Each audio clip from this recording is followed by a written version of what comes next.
In this guide, I'm going to show you how to fix Google Play payment pending. This is Aiden from JustBoz, and before we get into this guide, make sure to like the video and subscribe to the channel with all notifications on. It really does help with the channel and it lets us know that you want more content like this, so we greatly appreciate it. If at any point throughout this guide you did have any questions, just ask them down in the comment section below and we can help you out further. I'm going to be doing my best to reply to every single comment down there. First things first, open up the Google Play Store and tap on your profile picture up in the top right corner.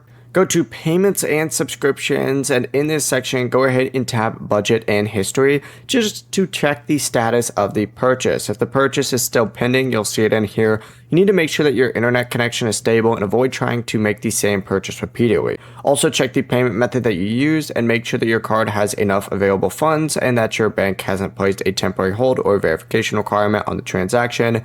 You can also go to payments.google.com and check for any alerts on your Google Payments profile. And if the payment stays pending, go ahead and restart your phone and check that transaction again later.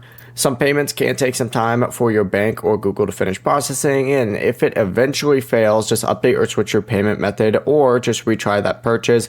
If it remains pending for an unusually long time, go ahead and contact Google Play Support for assist or contact your bank as well for even more assist. Before you do leave, make sure to like the video and subscribe to the channel with all notifications on. It really does help with the channel and it lets us know that you want more content like this. We'd greatly appreciate it. And if at any point throughout this guide you did have any questions, just ask them down in the comment section below and we can help you out further. I'm going to be doing my best to reply to every single comment down there. Peace.